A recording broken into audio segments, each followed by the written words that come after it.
వైసీపీకి ఎమ్మెల్సీ పదవికి రాజీనామా చేసిన మండలి డిప్యూటీ చైర్పర్సన్ జకియా ఖానం బీజేపీలో చేరిపోయారు.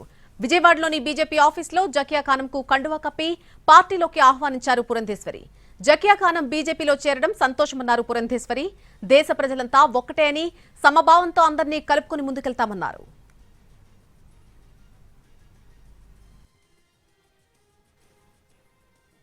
పార్టీలోకి వచ్చి భారతీయ జనతా పార్టీలో చేరడం అని అంటే ఇవాళ ఖచ్చితంగా ఏదైతే ఇంతకు ముందు చెప్పాను, దేశ ప్రజలందరూ ఒక్కరే, మేము సమభావంతో మేము అందరినీ కలుపుకుంటూ ముందుకు వెళ్తాము.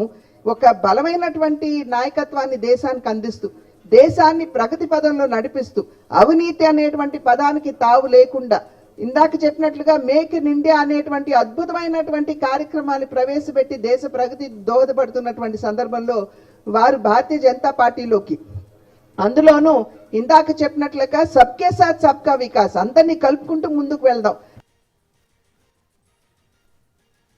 రెడ్డి గారికి పుష్పగుచ్చం ఇవ్వాల్సిందిగా కోరుతున్నాను. Thank you. ధన్యవాదాలు అందరికీ, మీడియా మిత్రులకు.